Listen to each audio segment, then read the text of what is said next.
Şimdi bu Avrupa'da son zamanlarda bayağı bir İslam karşıtlığı, bu İslamifobi dediğimiz şey artık çoğalmaya başladı. Yani bunun en büyük sebebi olarak ben tespitim şu. Yani Türkiye gibi bir İslam ülkesinin ilerlemesi, artık dünyada söz sahibi olması, dünya siyasetinde söz sahibi olması, dünya ekonomisinde söz sahibi olması, Avrupa'daki bazı güçleri, bazı devlet liderlerini, ülke liderlerini tedirgin etmeye başladı. Bu da ırkçılık zaten bunların kanında var. Daha önceki tarihe de bakacak olursak Avrupa'nın birçok yerinde bu zaten genlerinde var. Avrupa'nın genlerinde ırkçılık var. Böyle de olunca yani bir İslam ülkesinin ilerlemesi, dünyada söz sahibi olması ırkçılığı biraz daha körüklemiş oldu. Yani hem İslam'ın Avrupa'da ilerlemesi hem Türkiye gibi bir İslam ülkesinin ilerlemesi Avrupa'da şu anda bir korku var. Bu korku da tabii oradaki ırkçıların biraz daha işte biz haklıyız işte bakın gibi bir söylem ortaya çıktı ve bunlar ortaya çıktı. Aynı şekilde ülke liderleri de bu ırkçılarla beraber hareket ediyor. Yani işin acı tarafı bu. Sen bir ülkenin liderisin, bir ırkçılarla böyle bir sapık fikirle beraber hareket ediyorsun. Bu da Avrupa'nın seviyesini, Avrupa'daki yıllarca medeni dediğimiz ülkelerin liderlerinin seviyesini göstermektedir. Şu anda işte Fransız Başkanı Macron'un bir ifadesi vardı. Geçenlerde talihsiz bir açıklaması vardı. İslam'ın yeniden gözden geçirilmesi gibi, yani İslam'ın bir değişime ihtiyacı olduğu gibi bir talihsiz açıklaması oldu. Yani şimdi buna bakacak olursanız aynı şeyleri daha önce farklı şekillerde denediler. Yani İslam'ı değiştirmeyi, Kur'an'ı değiştirmeyi, İslam anlayışını değiştirmeyi. Bunun en bariz örneğini FETÖ, terör örgütü dediğimiz bunlar gerçekleştirmeye çalıştılar. Bunların eliyle, bunların vasıtasıyla yani ülkedeki kişilerin bunları Müslüman zannederek, Müslüman gibi gördüğümüz kişiler eliyle yapmaya çalıştılar. Yani ılımlı İslam dediğimiz işte Siyonizm, Müslümanlık, Hristiyanlık. Üçünün sentezinde, üçünün birleşiminde yeni bir din ortaya çıkarma çalışmaları FETÖ el birliğiyle bir ülkede zamanında yapılmaya çalışıldı. Yani bununla ilgili çok detaylı çalışmalar yapıldı, kapsamlı çalışmalar yapıldı ve bu 15 Temmuz olayıyla bunların hepsi ortaya çıkartıldı ve yerle bir edildi. Şimdi burada başarılı olamayınca şimdi farklı şekillerde yine bu İslam dinini dejenere etmek, bozmak, yeni bir din ortaya çıkarma çabaları çeşitli şekillerde işte geçenki dediğim gibi Fransız Başkanı Macron'un şeyiyle de ifadesiyle de yeni bir din ortaya çıkarma çalışmaları devam etmekte. Bunlar bunu istemekte. Çünkü kendilerinin dinleri tarif edilmiş. Şu anda tek geçerli din İslam dinidir. Ve bunu da Avrupa'daki insanlar görmekte.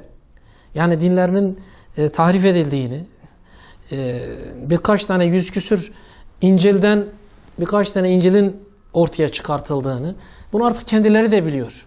Kendi halkları da biliyor. Kendi dinlerine mensup olan, Hristiyanlık dinine mensup olan insanlar da biliyor.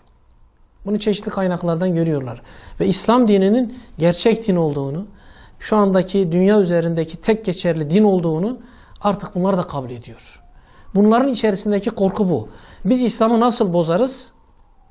İslam'ı ancak Kur'an'ı bozmakla, işte İslam'ı bozmakla biz bunları yenebiliriz fikri var. Şu andaki düşünceleri bu.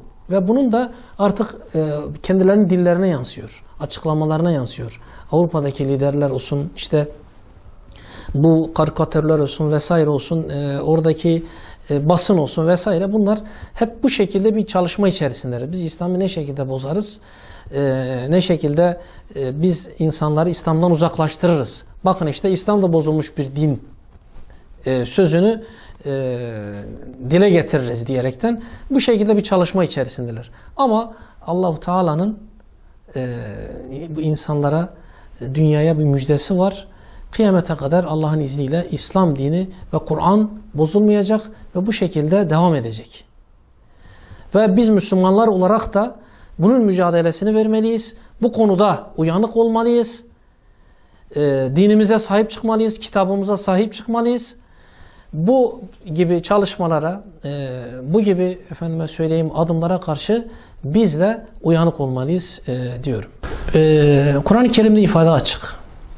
Diyor Hristiyanları ve Yahudileri kendinize dost edinmeyin.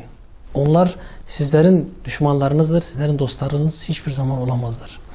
Yani burada ifade açık, Kur'an ifadesi açık. Buna rağmen işte Suudi Arabistan gibi, Birleşik Arap Emirlikleri gibi bu ülkeler sırf bunlara yalakalık yapmak için, efendime söyleyeyim, sırf kendi koltuklarını, kendi makamlarını sağlama alabilmek için bütün oranın gelirlerini, efendime söyleyeyim, bütün imkanlarını işte Yahudilere, Hristiyanlara aktarıyorlar. Ve gerçek manada İslam'ı savunan Müslümanları da terörist gibi görüyorlar. İşte Suudi Arabistan'ın açıklaması gibi. Yani Suudi Arabistan İhvan-ı Müslümin'i terörist listesine alıyor. Yani bu ne demek? Yani sırf onlara yalakalık yapmaktan başka bir şey değil bu. Yani ben sizinle beraberim. Ama Kur'an-ı Kerim ne diyor? Siz Hristiyanları ve Yahudileri kendinize dost edinmeyin diyor. O zaman nerede kaldı bizim Müslümanlığımız? Yani ey Arabistan, sen bugün yani Mekke ve Medine gibi iki mübarek şehri barındıran bir ülkesin. Sen nasıl böyle bir şey yaparsın? En son yine daha bu 2 günlük bir olay, hava sahasını İsrail açtı. İsrail uçakları Medine ve Mekke üzerinden Hindistan'a seferler düzenledi. Yani bu bütün Müslümanları acıtan, bütün Müslümanları inciten bir olay. Sen Mekke ve Medine gibi kutsal bir şehri, tüm İslam'a, Müslümanlara mal olmuş iki mübarek şehrin üzerinden İsrail uçaklarını, Müslümanları katleden, yıllarca onların kanına giren bir terörist ülkenin uçaklarını bu mübarek iki şehrin üzerinden geçmesine izin veriyorsun. Bu ne demek? Yine Birleşik Arap Emirlikleri'nin herkes aynı şekilde bütün gelirlerini, petrol gelirlerini vesairelerini işte İsrail'e, Amerika'ya vesaire aktarmakta.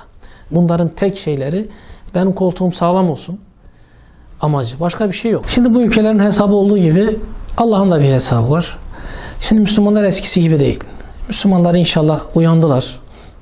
Neyin ne olduğunu, kimin ne yaptığını farkındalar. İnşallah bunların hepsini Müslümanlar ferasetli bir şekilde görecek, gerekeni yapacaklardır. Bu İslam ülkelerinde de olsun, diğer Avrupa ülkelerinde de olsun, oradaki Müslümanlar da olsun. Bunların hepsi görüyor. İnşallah ben İslam'ın zaferi yakındır diyorum. İnşallah Rabbim yine İslam'ın sancağını en yükseklere dikecektir diye düşünüyorum.